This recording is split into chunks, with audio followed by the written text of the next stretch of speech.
So, Kingdom of the Planet of the Apes has just been released, and it marked the continuation of the events that we saw, which kickstarted in 2011 when Rise of the Planet of the Apes was released. In this installment, we were introduced to a new villain in the series, and this is Proximus Caesar. The one thing that Planet of the Apes knows how to get right is a villain, and it was done so well with Koba in Dawn of the Planet of the Apes. So with Proximus Caesar and Koba being two iconic villains in the franchise, I thought I'd put them up against each other and see which villain was better. So let's get into it. Here is Proximus Caesar versus Koba, who is the better villain? Just to let you know, this video will contain spoilers. The motive. What tends to often make a villain great is the motive behind their actions. Let's first start by looking at Koba's motive and the reason he acted the way that he did. Koba had a deep hatred towards humans for the way that he was treated by them when he was experimented on pre the virus getting out there. This was something that led to a large amount of mistrust within him, and despite Caesar having a completely different experience with humans to him and a different view of humans in general, Koba wasn't able to disassociate his past experiences from the future that Caesar wanted to build, one which had the ambition of allowing humans and apes to live harmoniously and amicably as one.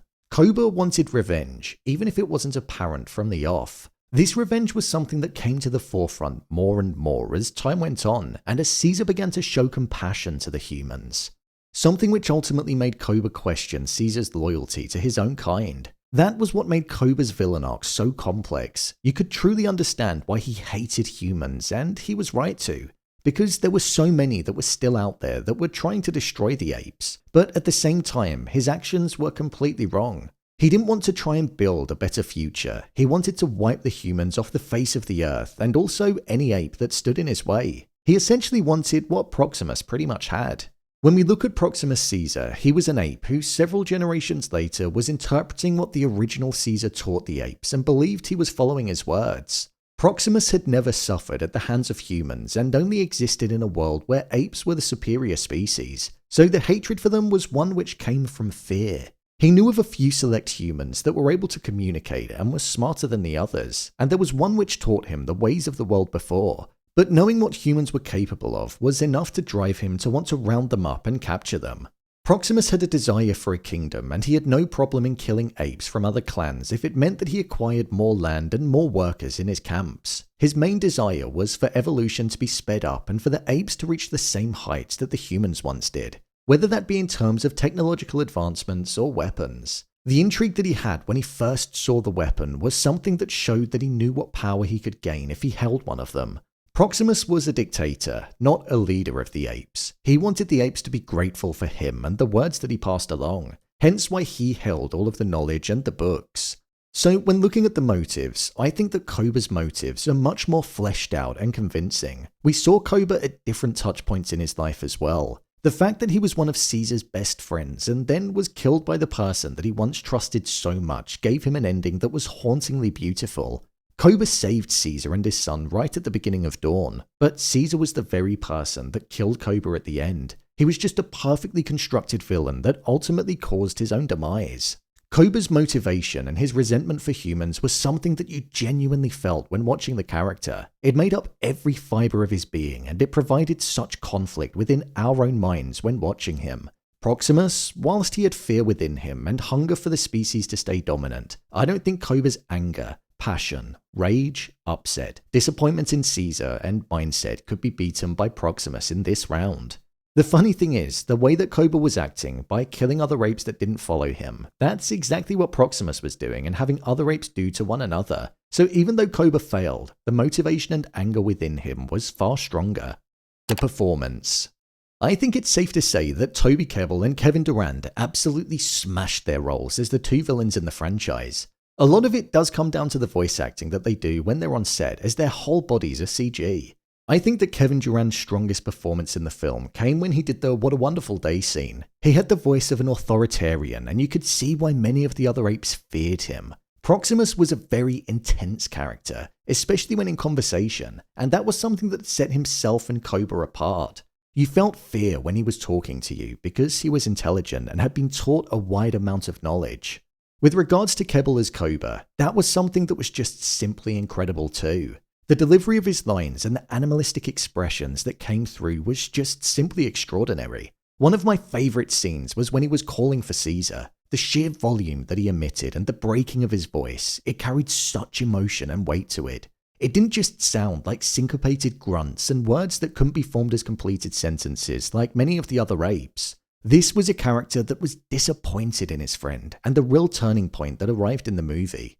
I think the manipulative edge that Koba had as well in not only tricking his own kind, but also tricking the humans and then slaughtering them was something that was just so harrowing to watch. Both performers did incredible jobs with this, but I think Kebble's performance, which relied on connecting with other characters and also shining when on his own, is something that takes it for me. I felt connected to Koba, even though he was a villain. I didn't really get that connection with Proximus, but that could largely be down to the lack of screen time with him. The appearance. One thing that stands out about Koba and also Proximus is the fact that they're bonobos. This in itself is interesting because they're distinctly different to the protagonists in both films, Caesar and Noah, who are chimps. It's said that male bonobos are frequently more aggressive than chimpanzees, and they engage in around 2.8 times more aggressive interactions, so it's no mistake that both of the villains are bonobos. When it comes to the look of Koba, I genuinely think he's utterly terrifying to look at. Koba went through a lot of torture and experiments at the hands of humans, so it ultimately gave him a slightly more scary look to him due to the scars on his face and the completely misted over eye. Compared to Proximus, who had never been experimented on and was simply a healthy-looking bonobo, the healthiest there could be due to the lifestyle that he led as a ruler. Koba's war paint that he had on his face a lot of the time as well was something which also added to the haunting nature of the appearance of the character, as it almost implied that he was always ready to fight. The white contrasting on his dark face meant that his eyes would be sunken and you couldn't tell where he'd be looking. Even though it seemed like Koba was smaller than Proximus when it came to his frame, there was something about the look on his face that really cut through and gave him the stature and presence of something that was far larger than him. He was at his happiest when he was committing evil acts, and I think that enjoyment almost contributed to his appearance. When he would shout, the sharpness of his teeth would often come out and show just how dangerous he was. But also, in contrast, when he'd smile or laugh and try to manipulate somebody, there was an evil look in his eye that showed the hatred that he had within him. Koba wielding a gun, riding a horse into the flames, and smiling and asking for forgiveness whilst his face was covered in blood. It's the true face of a villain, and something I just don't think could be beaten in this franchise. Not even by the one who calls himself Proximus Caesar. There were elements of Proximus's appearance that I liked, such as the attire he wore, the almost wide eyes in comparison to Koba's more reserved ones. But when I think of who looked like the more frightening, menacing villain, hands down, it goes to Koba.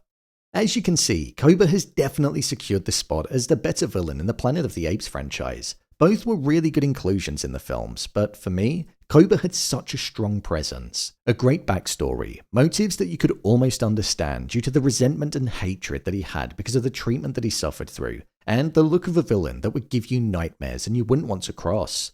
So I think that means that Koba is most definitely the better villain. So, there you have it, Proximus Caesar versus Koba, which is the better villain.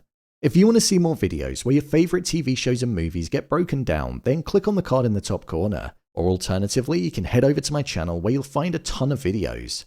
Who did you prefer as a villain? Let me know your thoughts in the comments below. As always, thanks for tuning into the video and I'll see you in the next one.